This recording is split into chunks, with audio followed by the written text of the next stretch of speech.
everyone. My name is Sean Ridgway. So normally, I'd be standing in front of you in your classroom, getting to see all your faces and talk to you directly. So obviously, during these strange times, we're adapting and modifying our delivery. So this is the next best thing, and it's pretty cool, you know. But bear with me if I seem a little awkward doing this. Yeah, because I honestly probably be a bit more comfortable standing in front of you right now. So instead of just talking to myself and talking to a camera here, and I hope all of you are doing well. And the reason I am doing this, as we're calling this a spotlight series, is to talk about my career, talk about a career in animation, and how you can get one through CAT Animation here, the Center for Arts and Technology right here in the Okanagan. So well, let's get started. Before I start talking about myself, I thought I'd just quickly show you one of our grad reels. He's gone on to great success here at Bardel Entertainment and worked on a number of shows, Dragon Prince, 44 Cats, to mention a few. So as far as I know, yeah. But he graduated about 3 years ago, I think. So, Jet, yeah, let's play his reel here. Hope you enjoy.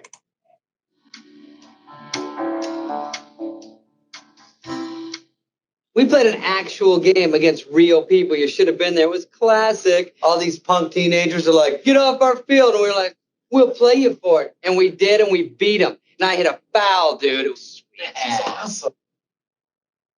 Oh, what is that? What? Tuna. Oh, God. Put it away. Cover it. What? You don't bring tuna to a public eating area?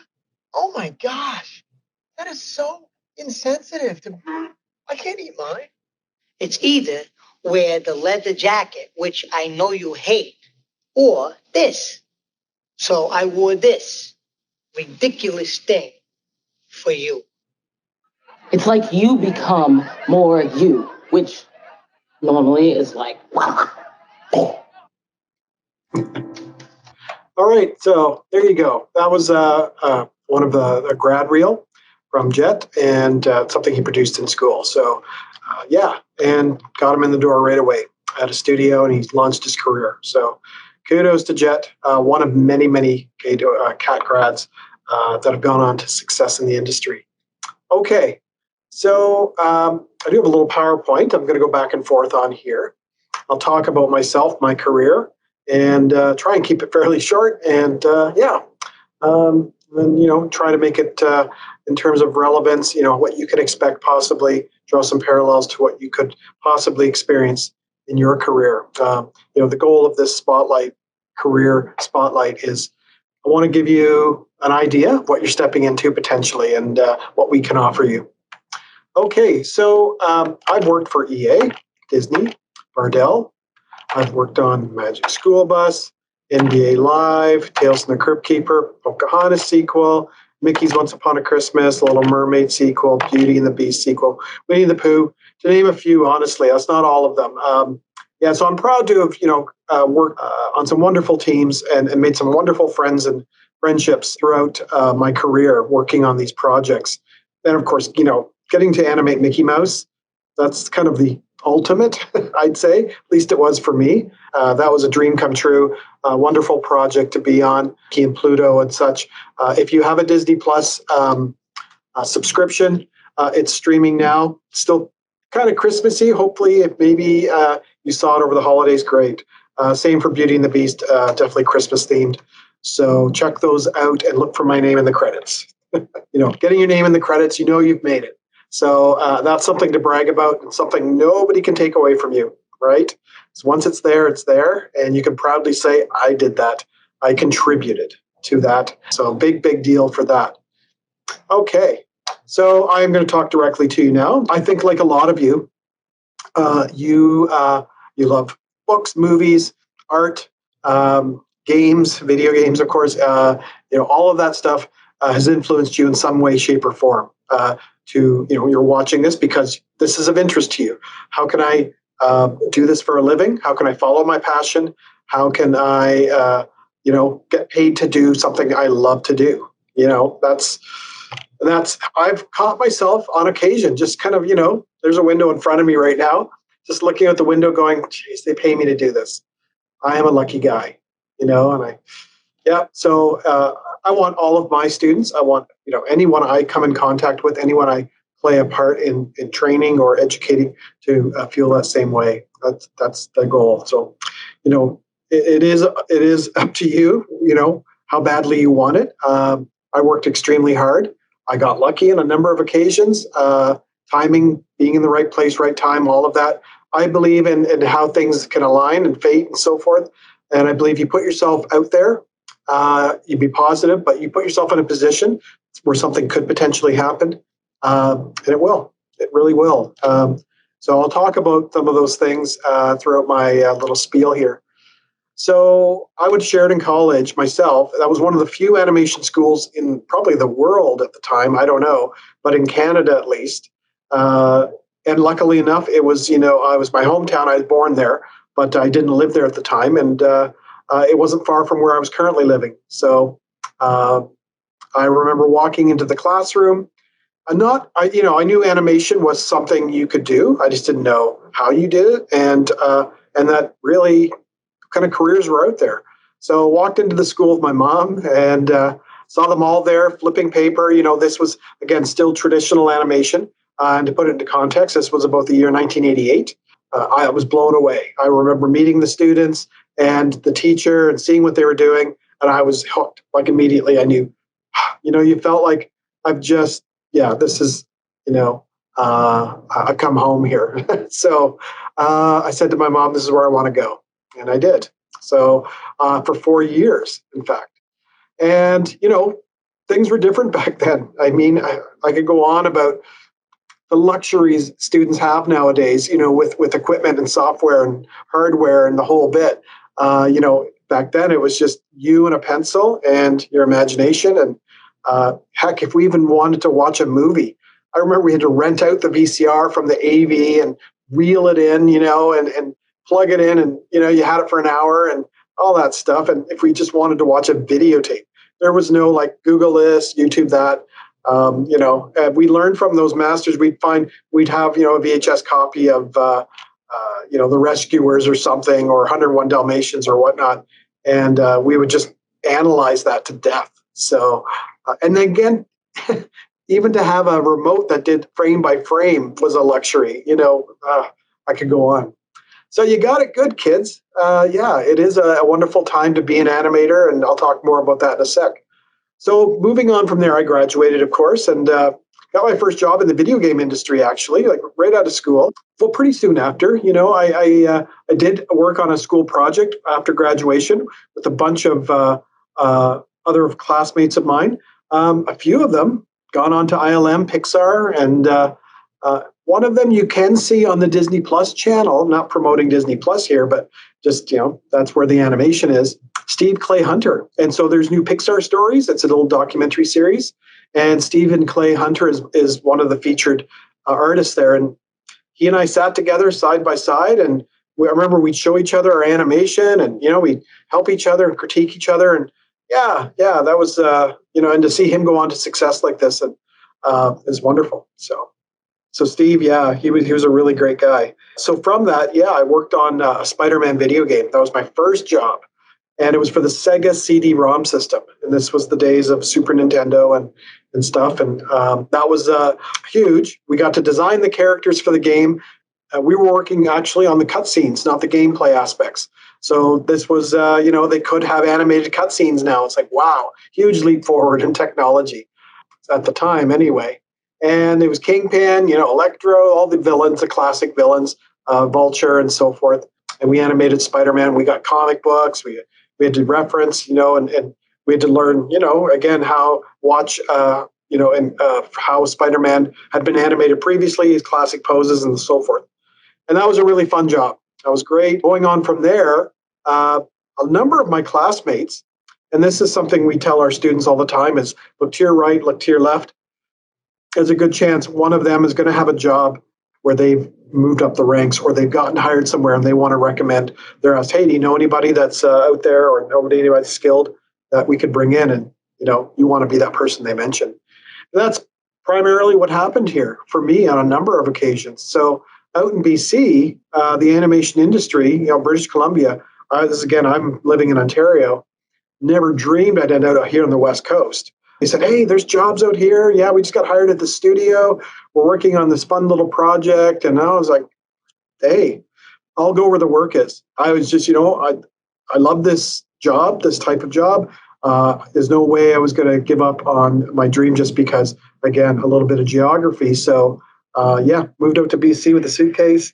My grandmother gave me $500, and I paid pretty much first month's rent. Got out there, lived on the floor of a one-bedroom condo with a bunch of other guys for 6 months, a sleeping bag and a foam mattress.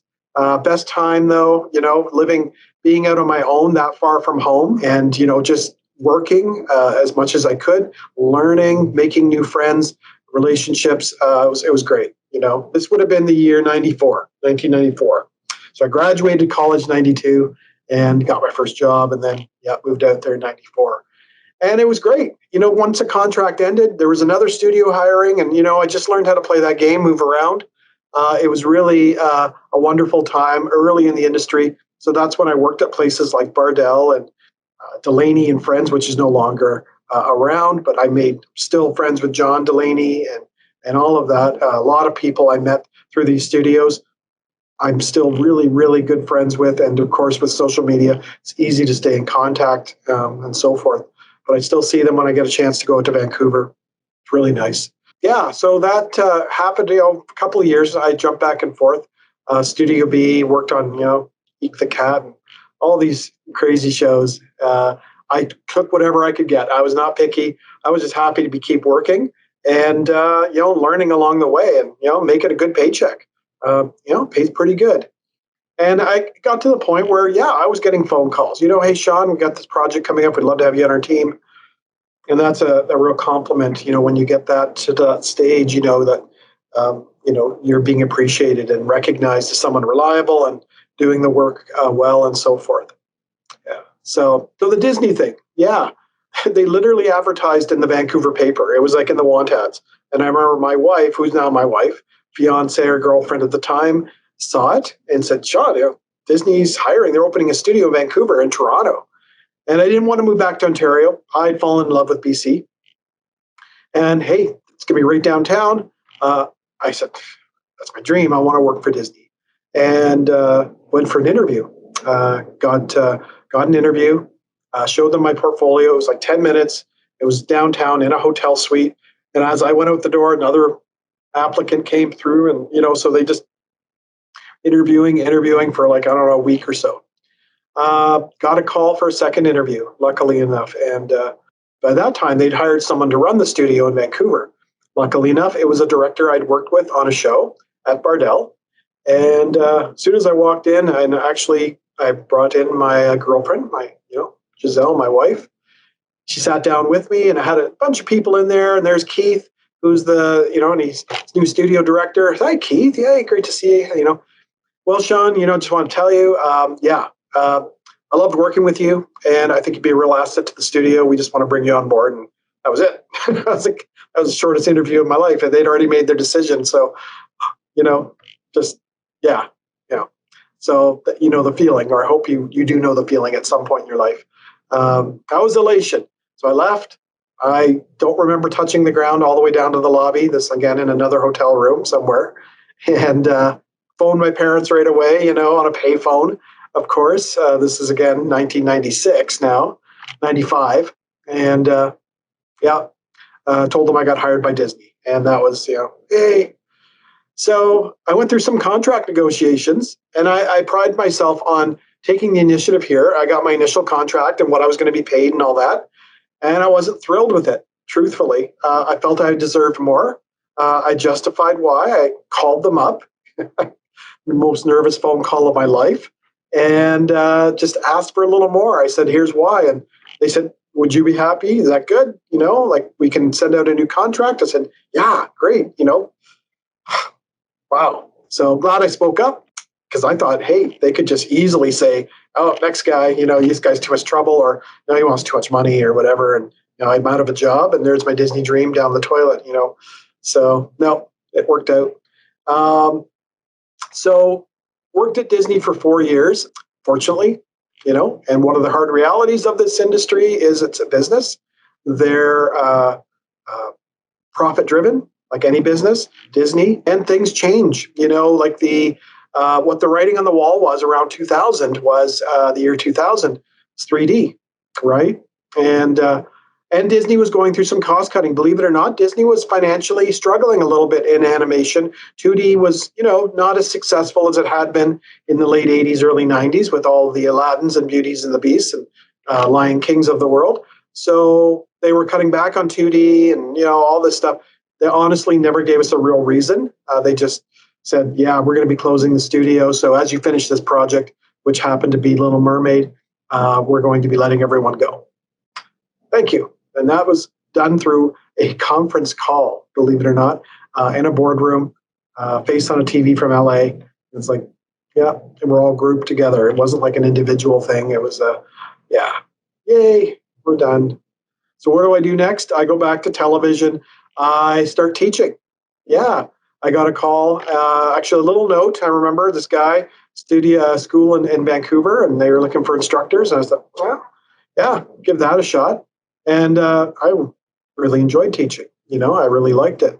And I seemed to be okay at it. They wanted me back and to keep teaching. But I still wanted to keep working in my field. And so I went to electronic arts. So electronic arts is in Burnaby, BC. Huge. They do all the sports titles, right?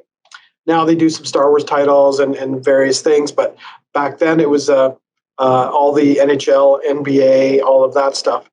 And, I love sports. I do. I'm a big sports nut. I played a lot of sports as a kid and a teenager. So it's my kind of second passion, really. And I was like, wow, I'll be surrounded by this stuff. And I get to animate it. Wow, So I went in. So here's one of those being in the right place at the right time. And truthfully, it's harder these days now because back then, we didn't have email necessarily. I mean, I remember at Disney, somebody showing me the internet. And I was like, what's this? Like the internet, this is like 1996, 97, something like that. And, but it still wasn't a big thing. You still had to call people and so forth and go door to door. So I had my resume, my package, I was just, I thought I have to kind of progress here. I'm doing the 2D thing all my life. 3D seems to be the next big thing. And, what better company than EA? They're the top of the game there, so to speak, no pun intended. It comes to video game studios. So I walked in to their lobby, massive lobby. First thing you see is like a little concrete handprint of like the prime minister blessing the studio's opening or something. Anyway, something like that. And it's huge. And there's a big security table there, desk, and, they won't let you through the glass doors, unless you have some kind of tag on you. But I said, I'm just applying for a job. I walked in, my package, I gave it to them, and they said, thank you. That was it. I said, typically, how long is it to hear about a job? And 6 weeks or so, yeah, give or take. We're busy. We get a lot of these. Like, okay, thank you. That was it. It was a long trek up there. I was there for like 30 seconds. As I'm leaving, though, I hear, Sean. And I turn around, and a girl who I had briefly dated in college, and was good friends with, hadn't seen her in 10 years, was there standing in the lobby. She's working there at EA, and she was, oh my God, long time no see. What are you doing here? I said, I'm just, applying for a job and all that. Oh, where's your thing? I said, they've got it. And so she went and grabbed it and said, oh, you know what? I'm going to take this straight up. And I know we're looking for people in different departments. She was on FIFA, so I didn't know. Yeah, great, thanks. Oh yeah, got caught up and left. And 2 days later, got a phone call. So anyway, so again, like I'm saying, a lot of studios nowadays, it seems, they've expressed this to us, frown upon the whole cold calling, the door-to-door type thing, just showing up at a studio, hey, I'm looking for a job. But trust me, on more than one occasion, that worked for me. Just showing up, and they just happened to, yep, we're looking, or I ran into somebody I knew, or something like that. So I don't care if they hate it.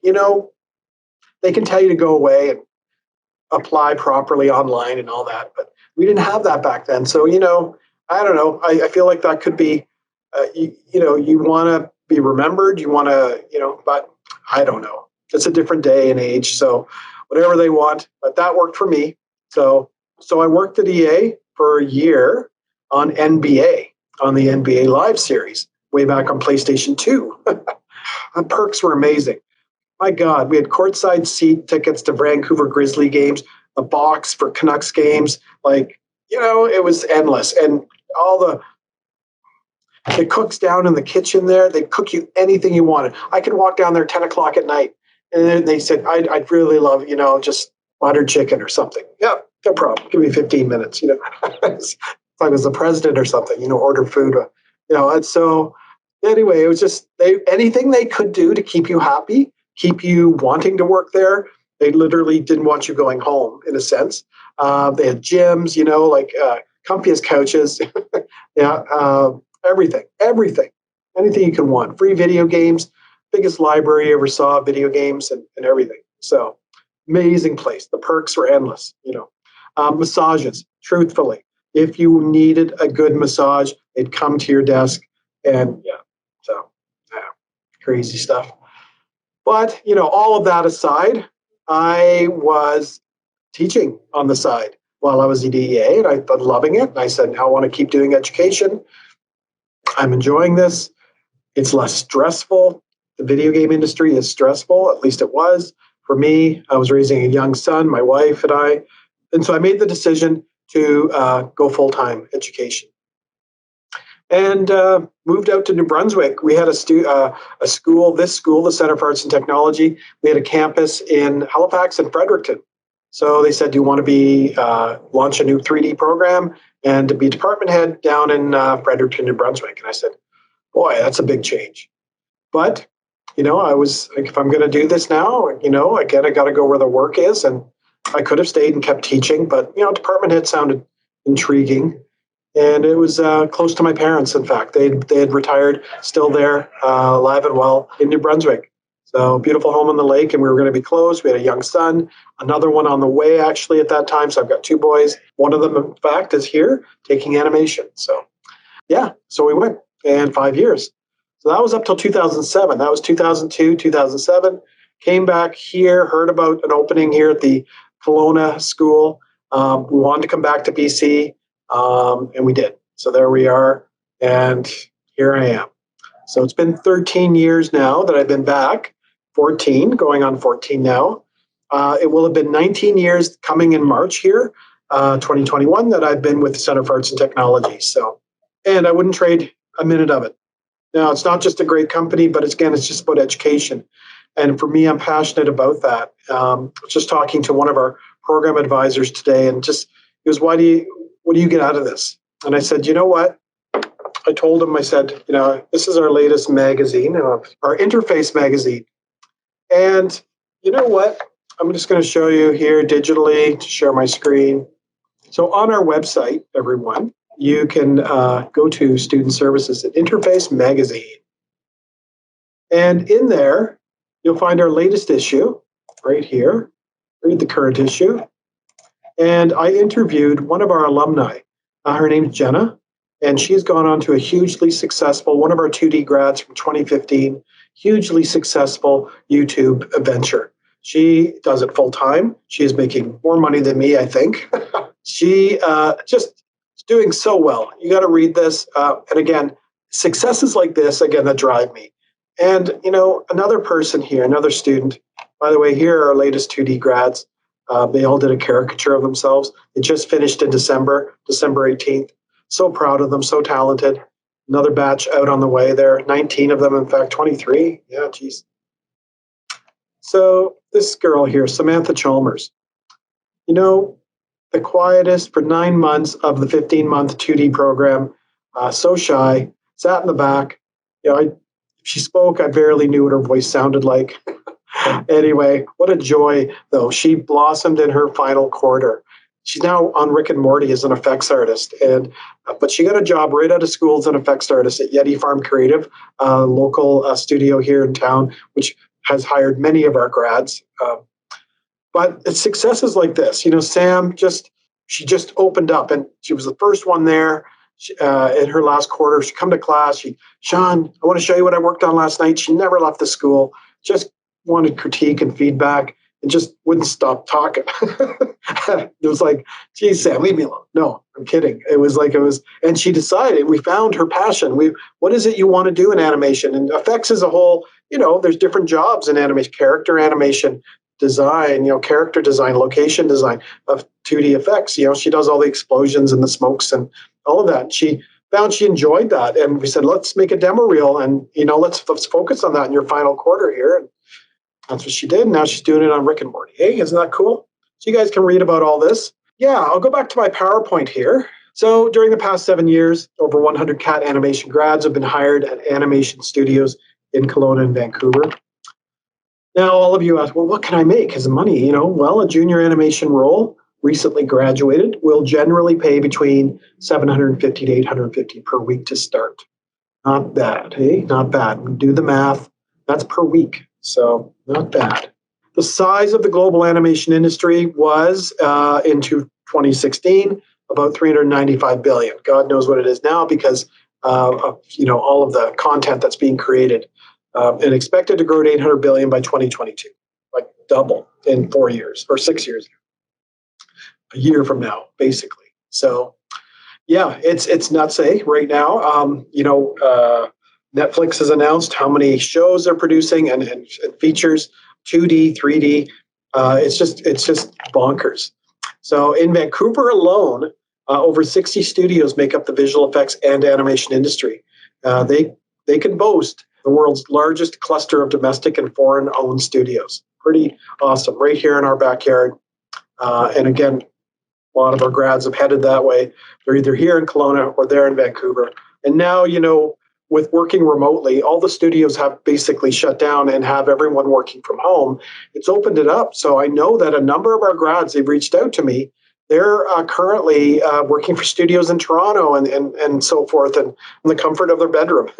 So pretty awesome setup right now. Will that last? I think it's going to be a bit of a hybrid. The industry's headed that way.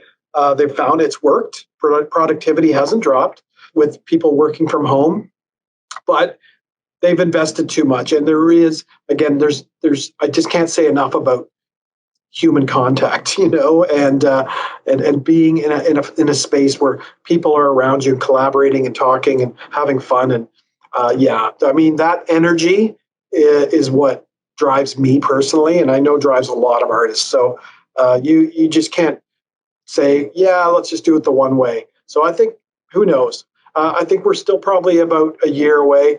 I'd heard from some studios the way things are going. This was last year. But they hope by this summer, 2021, that they could be back to normal. But who knows? I don't know. But it's working, and we're getting more animation content out of it than ever. So, yeah, we'll see. We'll see. So as I alluded to, so many devices, specialty cable channels that stream content have allowed companies, you've got Amazon now, Netflix, Apple, just to name a couple, to create and distribute original and existing IP material, opening a whole new gateway for this talent. Now, it's not a given. Jobs aren't going to be handed to you. No, that's not the case. You've got to work for it. And what comes with growth comes also with growth in, talent. And so, competition in the industry. So you've got people that are schools putting a lot of people out there, and you're competing with them. And it's like, like anybody, you've got, how do you stand out from the crowd? How do you compete for those jobs? It takes persistence. It takes networking, marketing yourself.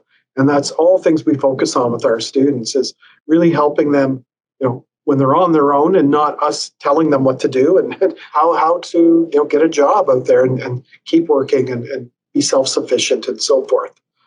Right? So how is animation used in today's industries? Well, animated videos. Have you seen animated whiteboards on YouTube and conferences and marketing? And now with remote delivery, this kind of content, this animated content, is more in demand than ever. And these skills that you learn, 3D or 2D, can translate to something like that. Hey, is it sexy? I don't know. It's not cartoons, but it can be very lucrative for you and maybe fun to do. Yeah, nothing to sneeze at. Animated features, that is cars, automotive, military design, medical. This is, believe it or not, we've had a couple of grads do courtroom sketches, murder trials and stuff, yeah, they got called in and they're sitting in the courtroom and sketching away, and it's pretty interesting. Mobile games, TV, of course, just so much. So in Kelowna, I'll start, wrapping things up here a little bit. We'll watch a few more demo reels here in a sec. Teen Titans Go, Rick and Morty, Puss in Boots. This stuff's been in Kelowna, been produced. Mysticons, Max and Ruby, Dino Trucks, King Julian, which won several Emmys. Teenage Mutant Ninja Turtles, Monster High, Dragons, Race to the Edge, How to Train Your Dragon series. Yeah, so much. So, the question is, what are you passionate about? What are you going to do about it, right? I've given you a glimpse into my career, into what is possible, what you can expect. There's so much more, though, that you can and will learn about it. But it starts with, just making that decision about your life, basically, and who are the people to get you there. And I believe we are. But that's up to you to make that decision. You have lots of choices out there. So talk to your parents. Say, Mom, Dad, I can make a living doing this. I know I can. And it's what I love to do. I want to do it. With all of that, let's watch a couple of more videos.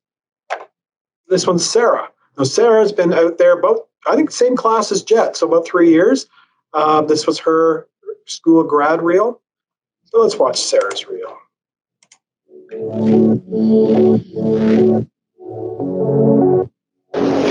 You think so, really?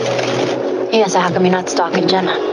Because you think like that and Jenna doesn't. Jenna dances for an audience. You dance like there's no one else in the room. Okay, don't panic. All right, stop panicking. I can still stop this. There's a password. Okay, it's fine. I'll just hack it. Not a problem.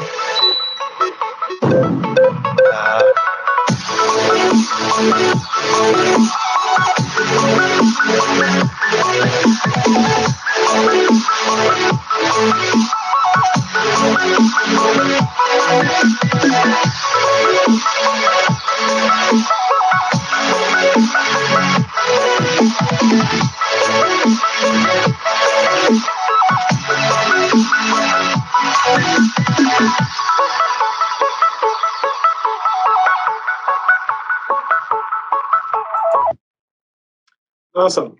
Okay. A couple other demo reels here, 2D. So Adam just finished in December. Yep. And this is his demo reel for 2D. So let's watch that. One day, lad, all this will be yours. What, the curtains? Don't let the curtains, lad. You know what old Jack Burton always says at a time like this? Who? Jack Burton. Me.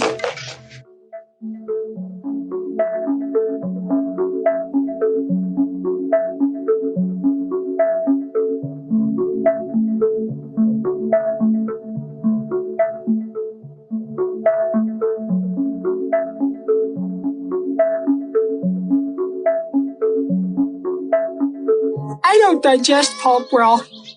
It makes me bloaty. I mean, you're one screwed up little kid. Do you understand?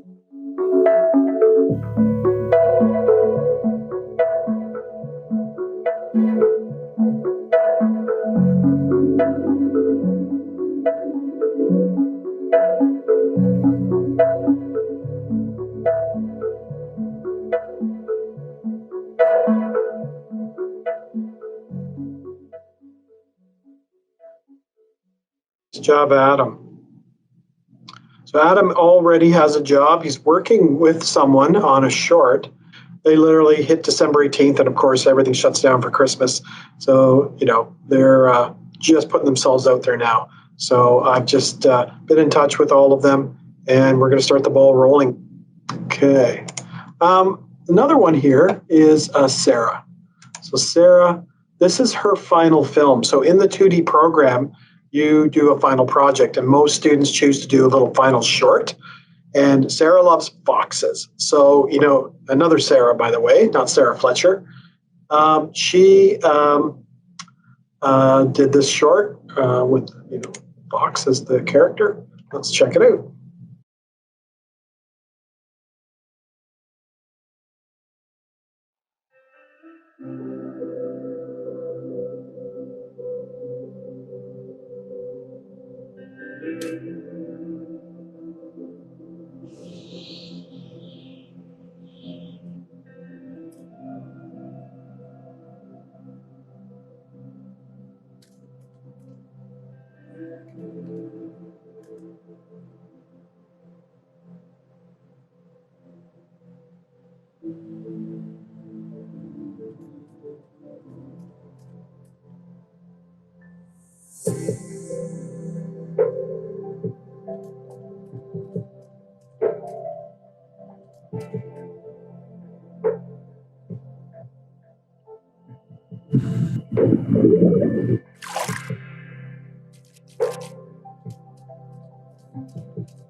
She worked hard on that. Trust me, it's not easy. So, yeah, good for her.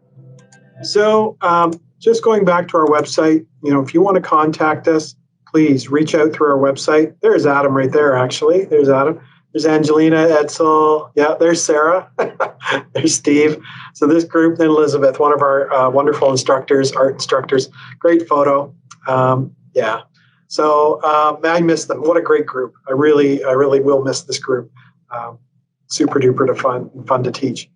So, please, get in touch with us, and they'll put you in touch with me if that's the case, or anything. I can answer questions and critique artwork or whatever you like. Okay, so I think that'll be it. I don't actually, how much time has that been? Yeah, probably about half an hour or so. Gives you a glimpse, right? And I know it's a hard decision, sometimes, what am I going to do with the rest of my life? But I can't think of, I personally, I haven't done much else, so I can't think of anything more better to do. Sit all day, that's not, and at a computer, make an art and make cartoons. I have to remind my students that. It's funny, we've got a building going up across, right outside the classroom. You can see the construction, and it's a big project, a huge building.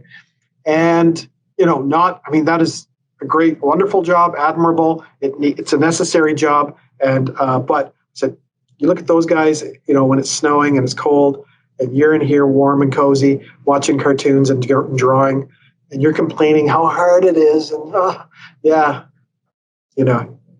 no idea what hard is, So I try to put it into context as often as I can, that you are lucky to be doing what you're doing and getting paid for it eventually anyway. So, but it's like anything, to be good at something, or I should say excellent. It's not just enough to be good at it. You do have to be, I'm watching Karate Kid and all that, Cobra Kai, and it's like wax on, wax off, just gotta be invested.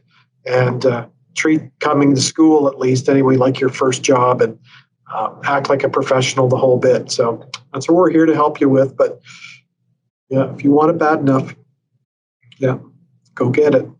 But it's not going to be given to you. Okay, so this is Sean Ridgway signing off.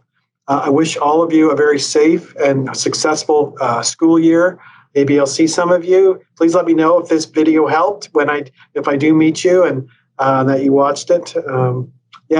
So CAD animation, 2D, 3D. Again, our 3D program is a character animation, based and focused, and that is a really big avenue right now, very huge in need. So it always will be character animators, breathing life into characters. If that's something you want to do, you know where to go.